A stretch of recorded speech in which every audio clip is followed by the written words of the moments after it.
Welcome back to the AI Breakdown. Today we are talking about what I think is one of the most interesting aspects of artificial intelligence, which is the way in which it's impacting geopolitics and global political relationships. Now, the specific genesis of our conversation today is news from Nvidia that was repeated by AMD that the US government came to them in the second quarter and asked them to stop selling their chips, specifically their A100 and their H100, to a number of countries in the Middle East. Now, the countries in the Middle East weren't specifically named, but it appears that this is not about denying AI compute to the Middle East specifically, but instead part of the larger strategy to deny advanced chips to China.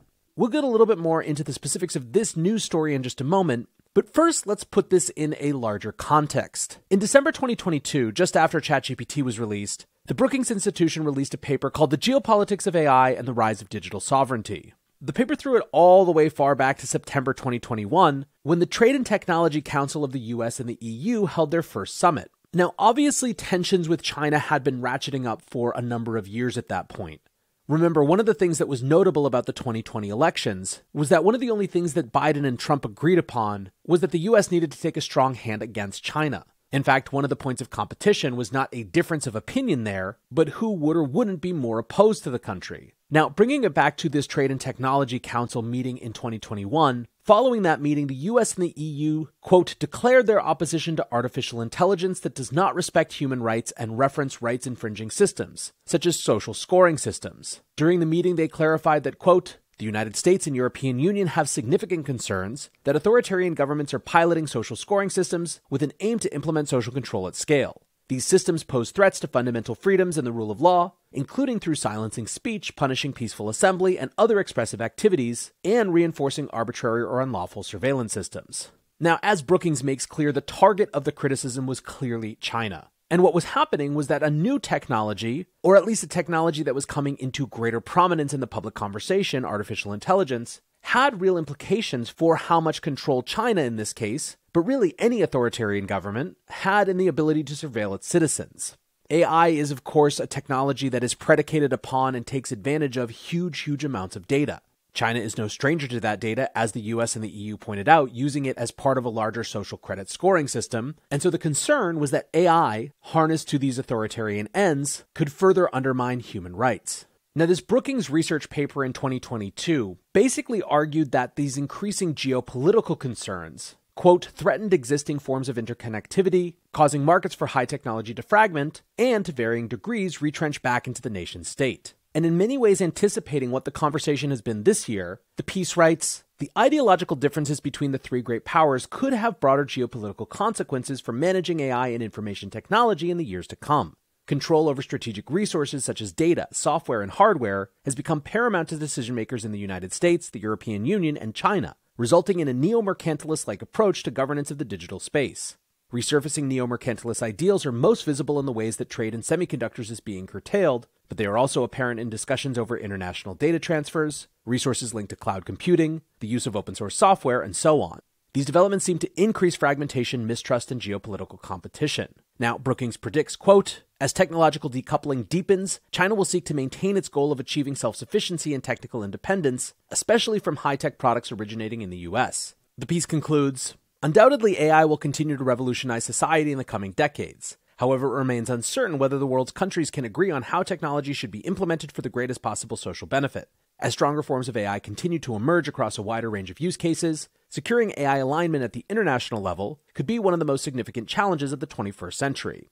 Over the course of 2023, we've seen many of the assessments of Brookings in that paper from the end of last year come true. The US has put increased pressure to deny China access to AI chips, and broadly speaking, this is increasingly recognized as an issue of geopolitical importance. On August 7th, Goldman Sachs wrote a post called AI in the Crosshairs, How Geopolitics Shapes Technology. Somewhat stating the obvious, they write, artificial intelligence is viewed by some political leaders as a technology that potentially carries greater geopolitical significance than previous technological shifts. They continue, earlier transitions like the adoption of cloud computing, expansion of social media, and the proliferation of smartphones rose initially with minimal governmental interference. However, as they point out, the White House has acknowledged that preserving the US's lead in the science and technology of AI is both a domestic and a national security issue. GS again points out, given the strategic applications of AI, this technology is now a key factor in the ongoing competition between the United States and China. They write, with AI leadership a clear priority for both the US and China, critical commodities for AI may continue to be subject to export restrictions. AI will likely receive similar treatment to other dual-use technologies like nuclear and aerospace. From the emergence of an escalating high-tech trade competition to government subsidization driving the boom in Chinese semiconductor startups and American chip manufacturing, state involvement has already begun to reshape global markets. Now, one of the interesting things that this article points out is that in addition to just AI chip restrictions, one of the challenges for China when it comes to AI and specifically LLMs is the difficulty in controlling them and shaping their messaging to conform with the CCP party line. As GS writes, LLMs depend on vast volumes of text for development, and constraints on permissible content could compromise the performance of Chinese LLMs compared to Western LLMs that have ready access to the full open web. Furthermore, outputs of LLMs are unpredictable and difficult to control. The Chinese government's focus is evident in a recent regulatory framework, which aims to impose disclosure requirements, liability for output, and restrictions on data used in the development of LLMs. Now, this is interesting in context of another piece of news from today. Reuters and others are reporting that 5 Chinese tech firms, including Baidu and SenseTime Group, have been allowed as of Thursday to finally launch their AI chatbots to the public. Now, this was obviously heralded in Chinese public markets, where shares of both Baidu and SenseTime jumped a couple of points. And apparently on top of these 5 firms which released something, Chinese media was reporting that a total of 11 firms had received approvals from the government. Notably, that includes TikTok owner ByteDance as well as Tencent Holdings. But the big one that's not clear is whether Alibaba has received approvals. A Financial Times op-ed today nailed what's going on in China, writing, "Fear of falling behind forces censors to tolerate chatbots." This is obviously going to be one of the really interesting dimensions within China of just how much control they're able to assert over an inherently much more difficult to control type of technology. Now, this gets us back to the other piece of news around the US restricting Nvidia and AMD chips to the Middle East. A statement from Nvidia read, "During the second quarter of fiscal year 2024, the US government informed us of an additional licensing requirement for a subset of A100 and H100 products destined to certain customers in other regions, including some countries in the Middle East." And as many of the articles reporting this news have pointed out, it's really about denying China the ability to get chips through allied intermediaries that have a relationship with both the US and specifically US companies like Nvidia and AMD, as well as with China. Now, Nvidia, for its part, has warned about some of these restrictions. The cynical view is, of course, that it hits their bottom line, which it absolutely does. But the argument, for example, from Jensen Huang, the CEO of Nvidia, is that China will just figure out alternatives, so in some ways the United States may be cutting itself off from a type of control. Huang said if China can't buy from the US, they'll just build it themselves.